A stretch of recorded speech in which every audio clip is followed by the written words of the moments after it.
Okay, first post for today. Hello folks, it's Uncle Mitch again. U.S. Constitution vote responded directly to my post in regards to soldiers stating that the United Code of Military Justice does not usurp the U.S. Constitution. Sir, you are partially right and you're horribly wrong. I don't know if you have a law degree or if you're barred. There's a distinct possibility you may be, because as I've worked in the legal field before, it has been my experience that most lawyers have their heads up their ass. And you may be one of these people.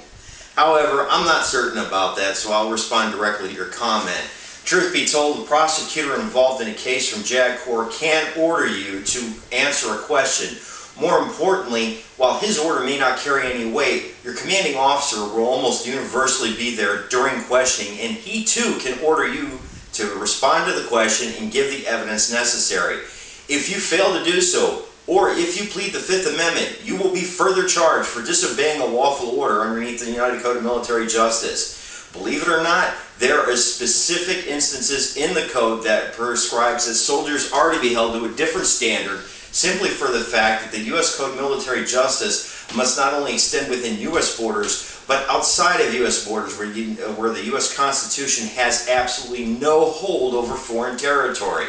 You forget yourself, sir. A lot of U.S. servicemen are deployed outside of the nation's borders, and therefore only local law can compel them to do anything, as it would be an absolute international disaster to allow a foreign court to try one of our soldiers for a local crime or a crime involving the military or what happens on post. It's basically never done. Truth be told, the United Code of Military Justice is the only law that the U.S. soldiers are held under, and that's it. Local law does take place inside the United States, and when talking to local courts, you are not compelled to tell the truth. You're not compelled to testify against yourself, because you're being held underneath federal, state, or local jurisdiction. If, however, the United States military decides that they want to prosecute crimes as well involving the same incident, while not necessarily making similar charges to avoid double jeopardy, they may choose to do so, in which case, once again, you are compelled to testify. Sir, the point is if you're going to make a statement about law, you better have a damn good idea what you're speaking about before you come at me, because I'll tell you what, that had to be one of the most targeted responses I've ever seen in my days. I get past that really quick. Oh, by the way, I do have personal experience with this particular point in the law. That's one of the reasons why I know about it. Get a little past that. There's been some other responses. I would hope that those people who are responding to these videos aren't simply doing it through other means like my email and Facebook because you know me. I want you to actually post on the videos. The whole idea is to get an idea that people start speaking and such. I did receive one comment. I should have seen this coming. It's happened before.